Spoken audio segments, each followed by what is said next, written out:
Hi, this is Superintendent John Tague. I want to spend some time with you going through some information about the upcoming school budget. All of the information in this presentation will be shared by the Board of Directors on Wednesday, April 2nd, 2025 in the elementary school gym.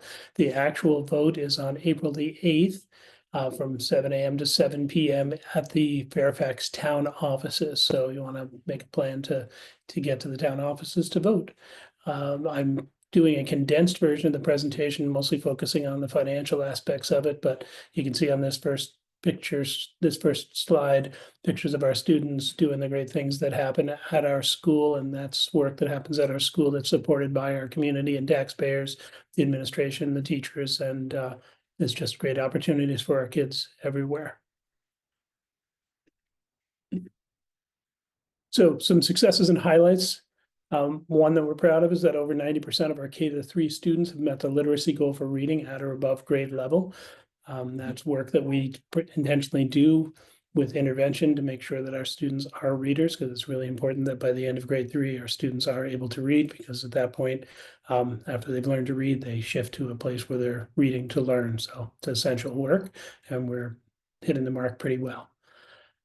Our school has a 95% attendance rates in pre-K through 6 and a 92% attendance rate in grades 7 through 12. It's an indication that students like coming to school. They show up as often as they possibly can.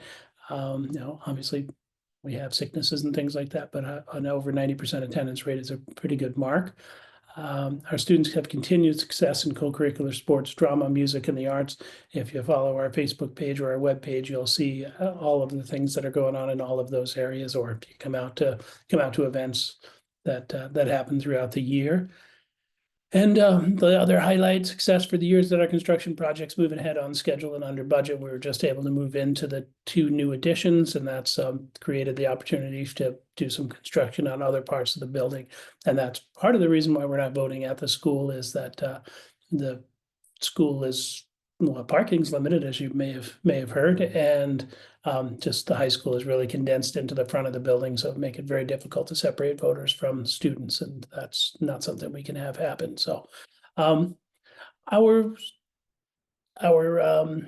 enrollment is pretty steady. It bounces a little bit depending on whether we have a large senior class or a large kindergarten group, but we're on the upside here.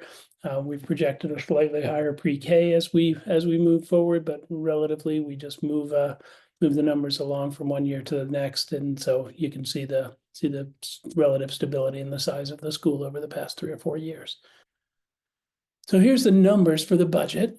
The budget total is $21,338,038. That is a 9.9% increase. It's a $103,000 decrease from the previous budget that was warned at town meeting day. The per pupil cost, $14,515.11, and that is a 16.03% increase. And that's the number that you see on the ballot. But please remember that that doesn't indicate that your taxes are going up by 16.03%, but that per pupil cost shows up on the ballot. Top spending increase, the bond payment is the big piece. Without the bond payment, our actual overall spending is up at just around 5%. So the bond payment, this being the largest year of the bond payment, has driven up our overall spending. And then salaries and benefits, the amount of money that we pay for insurance and the amount that we pay our professionals and our paraprofessionals has increased. Good wages and competitive wages lead to retention, and we have very good retention rate amongst our staff at all levels. Decreases, our special education costs have gone down and our early education costs have gone down. So just through I think some of it's in terms of the extraordinary cost reductions, capturing those correctly has reduced some of that special ed spending costs. So what changed from this budget to the last budget? We had some retirement savings, and we had some retirement savings that we knew about when we warned the budget back in January. And now that we've actually hired some folks to replace some of those people that were leaving, we've discovered that our estimates of savings were less than what we could have carried forward. Retirement savings, and these are retirement savings that we found out after January. So when we have a senior teacher leave and we replace them with someone that's maybe newer and less experienced, it tends to save us money. And so we're able to pass that along to folks.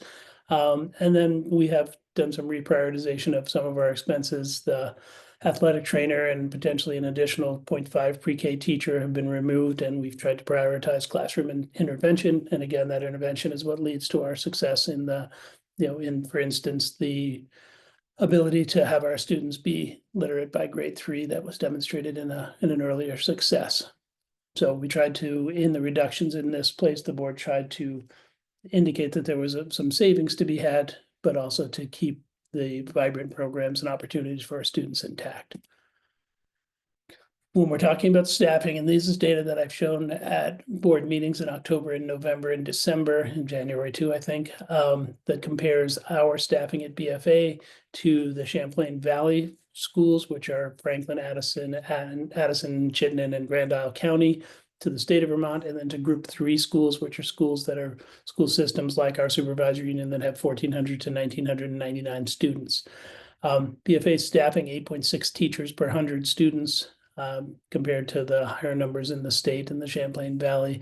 Similarly with leaders, similarly with the student services, is very close to the statewide average, but our support services are considerably lower.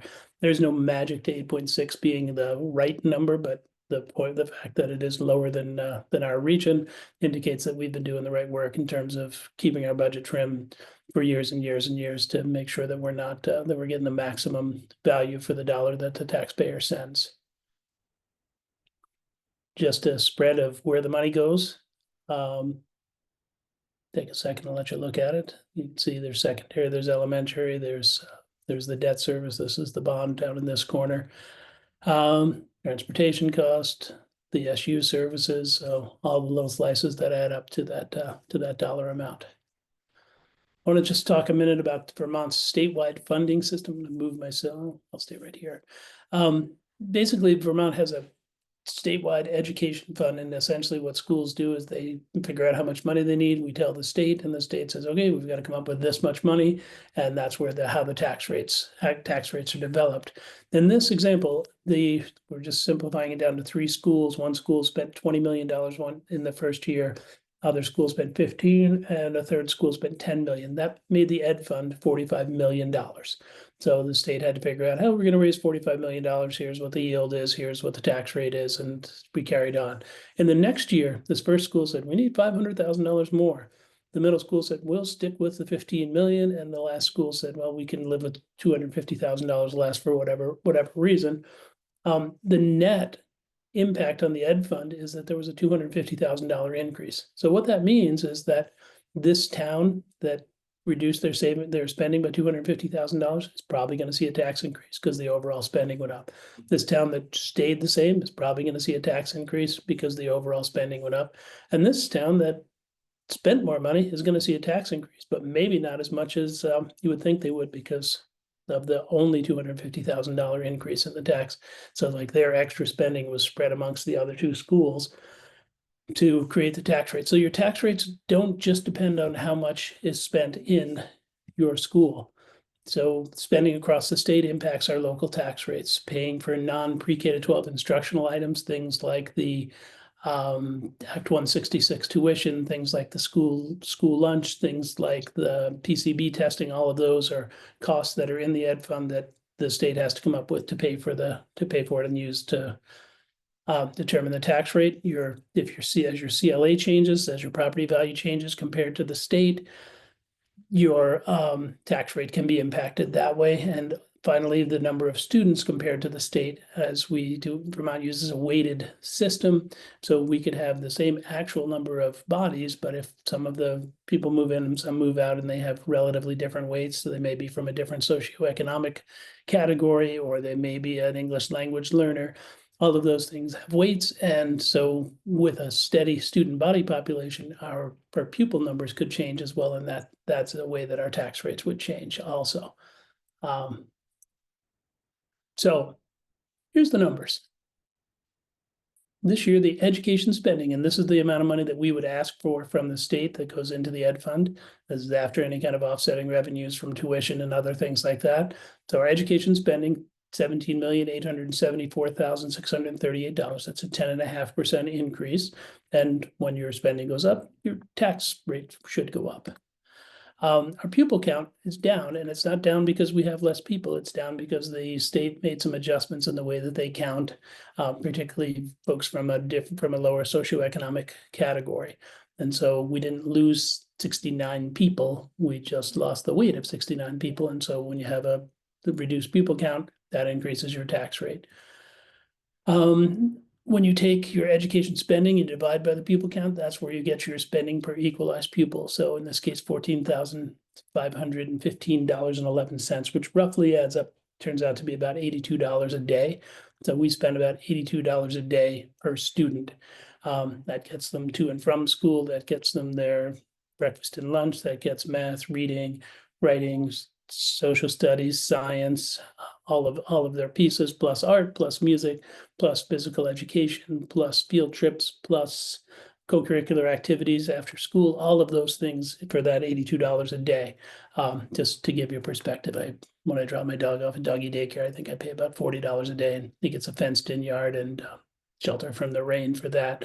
So doesn't mean it's the right number, but in the context of what we spend per student per day, and I don't know what like daycare costs because my kids are older now. So anyway, spending per equalized pupil, the property yield, that's the amount that the legislature sets to make sure that they can raise enough money to meet the education fund. That was significantly down this year. The common level of appraisal was similarly up this year to maybe counterbalance the property yield a little bit, but Fairfax's property yield went up to over 100%. And so when your number's over 100%, that leads to a reduction in taxes. So overall, what happens, but you can see that. I'll move out of the way. Tax rate went from 117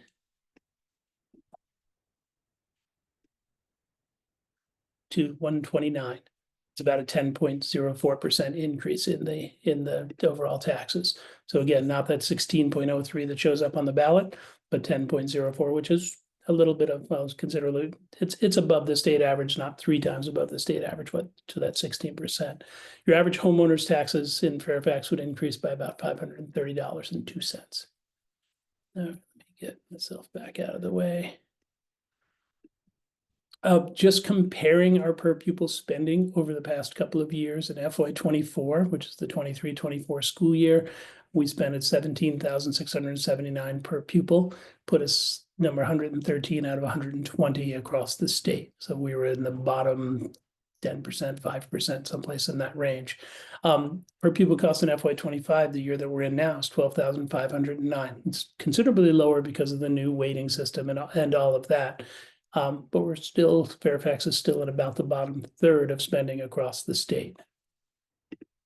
As far as schools that operate K-12 schools in the state, there are 15 of them, and Fairfax is number 13 out of 15 that operate K-12 schools. So there are only 2 schools that operate K-12 schools in the state that spend less per pupil than Fairfax does. That number that we showed on the last one's a little bit higher, but I don't think it's going to put us into the top.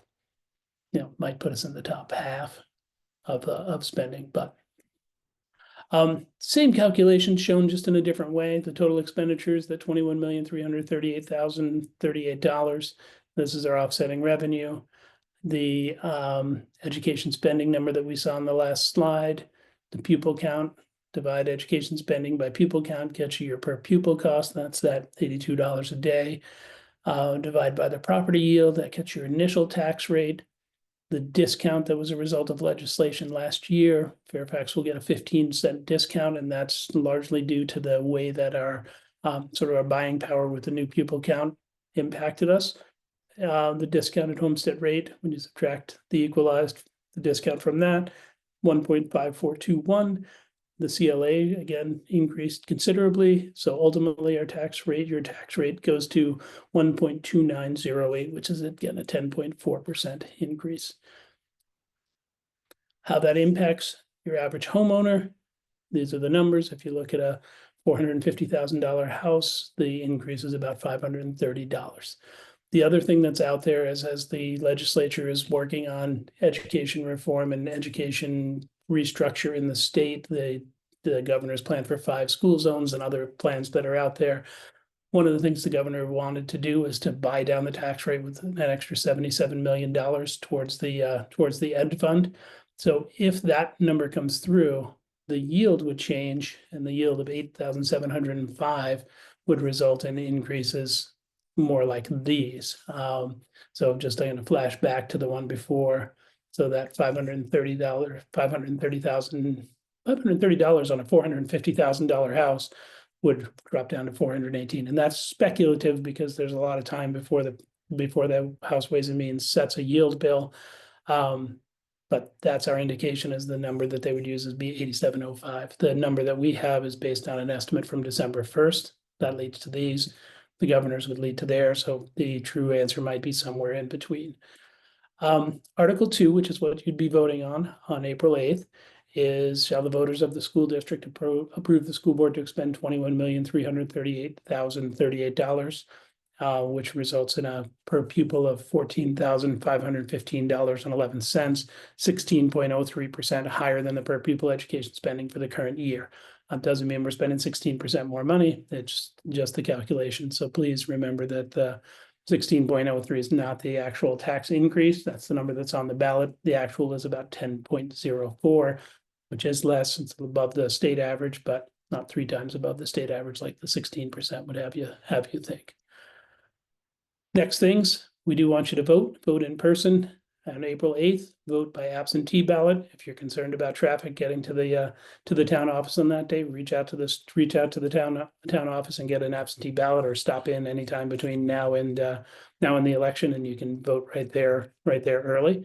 So we hope we have a successful vote, and then we can get on with planning and hiring for the 25-26 school year. If not, we'll have to prepare a new budget, and we'll come back and keep doing this until we can get one. But we're hopeful that the folks will get out and support our students. That's the last piece, is on April 8th at the town office. The polls are open from 7 a.m. to 7 p.m. Please contact me, contact your school board, ask questions, come to the informational meeting. We appreciate you taking the time to listen. Have a great rest of the day.